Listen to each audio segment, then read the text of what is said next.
I'm here in the boiler room of the apartment building in which I live to talk a little bit today about carbon emissions due to building energy use. So carbon emissions from building energy use are the second largest source of carbon emissions globally. This is only just behind industrial energy use, and it's vitally important that we get this down to zero as soon as possible. One thing that buildings are doing, like we did in our building, is we actually got a small grant from the City of Sydney, and that helped us install LED lighting, timer switches and solar panels, and that actually helped us reduce our energy bills, our common area bills, by $30,000 a year. And we actually got awarded this 6-star neighbours rating, and this was the first residential building in Australia to get this award. It's the National Australian Building Energy Rating System.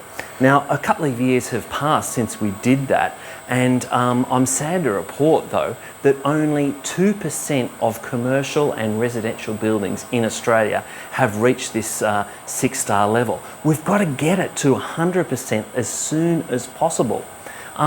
It's actually much worse than that, because in this building, like most apartment buildings and many other buildings in Australia, all of the hot water is heated by gas, and there's a lot of cooking with gas as well, and a huge amount of gas heating, particularly in colder areas like Canberra, Victoria and Tasmania. But all of this gas is out of the scope of the neighbours' rating. I mean, this is just totally ridiculous. In fact, the Grattan Institute issued a report recently and said that we need an immediate moratorium on all new gas installation in buildings. They're already doing it in San Francisco and a number of cities in the United States. And not only do we need to stop it in new buildings, and in older buildings like this one, we need to remove these systems and install, solar hot water or electric heat pumps. Electric heat pumps are actually 4 times more efficient.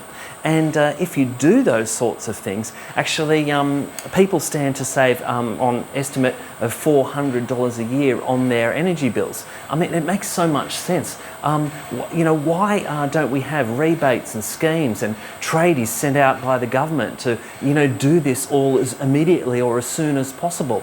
Well, it seems that there's these little things, I don't know if you've heard of them, they're called fossil fuel companies, and they really don't like having their profits eaten into, they just have a little bit of spare cash, or $2 million a year, which they donate to both major parties. Yeah, I wonder if that might have had something to do with it.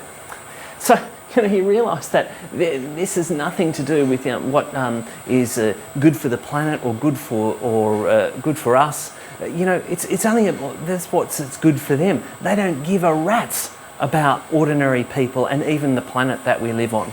So we need drastic and urgent political change to rectify the situation.